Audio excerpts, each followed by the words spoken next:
Highlighting around an image with Copic or other alcohol markers can really make your focal image glow. And the nice people at Bic Marker sent me a pack of 36 ultrafine markers. Well, I wanted to try these ultrafine markers, and I was more than impressed. They're perfect for coloring tiny images with precision. And because they're alcohol-based, they blend beautifully and work well with Copic colorless blender pens too. Let me show you this technique. I'm going to start with the little 4 birds. This is our 4 calling birds from the My True Love Gave to Me stamp set. And I'm going to ink it up with Memento Tuxedo Black ink. Anytime I'm working with alcohol markers, whether they're Copics or Bics or Prismacolors or anything else, I always use Memento ink. It doesn't need to be heat set, and you get a nice crisp image. You can start coloring right away with no smearing. Okay, so there is the little 4 birds. Now, what I want to show you is how to highlight around the outside first. Whenever you're doing a highlighting technique where you're using a light color around the outside, you should always do that part first before coloring in the image. This way you won't pull color from your image off using your highlighting color. And I've done that where I've colored the birds red and then I tried to highlight and my highlight color grabbed some of the red and made it smear. So by highlighting first, you'll avoid any smearing. I'm going to start with the Copic marker G00, and that's jade green. And this is a really nice color for highlighting. I'm going to start at the top of the bird and just color right around the perimeter of this whole image. Now, although this might look kind of bright, when this is all colored, you can really see what a difference it makes. And now I'm going around the second bird.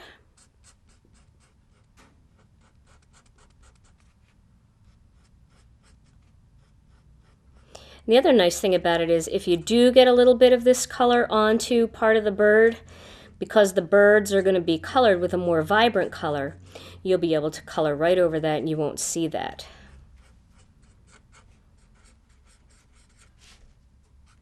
This is one of my favorite little images from this stamp set. Okay.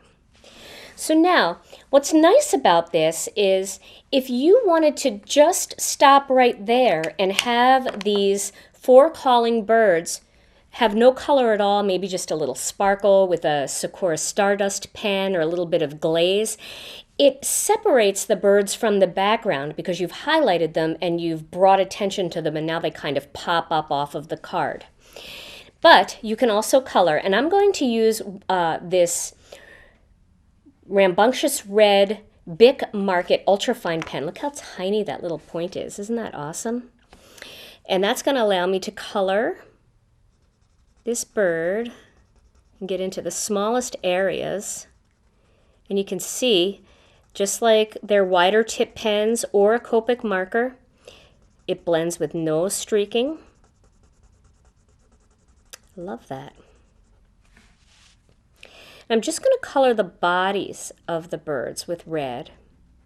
And then I'm going to do the wings and the tails in a different color. And I'll show you that in just a second.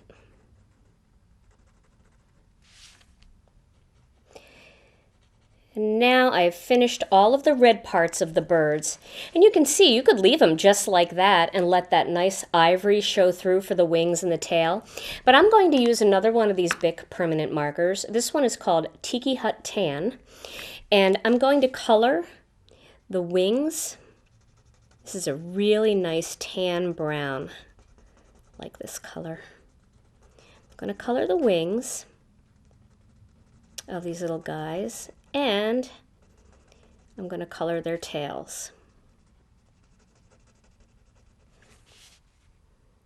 Isn't that nice how fine that point is? You can just get right in there to those small little areas. That is really nice. Even my Copic original markers that have the bullet point, that point is not quite this small.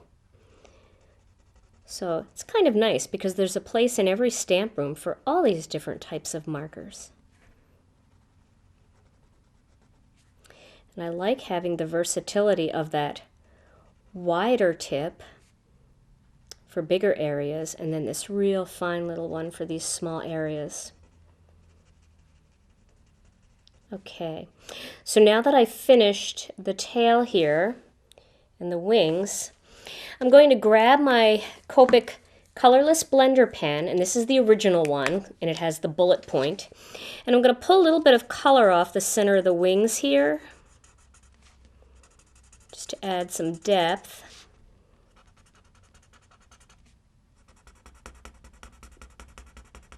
Like that. Go back over that again.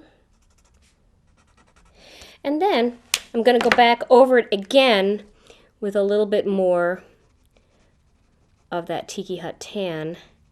You can see that kind of blends all together because that colorless blender is still a little bit wet, so it allows the ink to kind of just drift toward the center, but I like leaving that center real white like that because it creates almost a shine or a highlight. And there, my little birds are all ready to be part of a card. Let me show you my finished card project. Here, I've stamped the Have a Joyous Holiday underneath my birds, which makes it the perfect holiday card, and I've cut it out using one of the standard classic ovals and then the lacy oval for behind it. Then I've used some of the pattern papers from the new Echo Park 6x6 pattern paper pack called Holly Jolly Christmas. I love this one. And it's perfect because it has little music notes behind it on that piece, and then this piece coordinates so nicely with my highlight color. Try highlighting around the outside of your images using pale gray, pale pink, and pale yellow for other ways to make your focal image glow while matching the other colors in your project.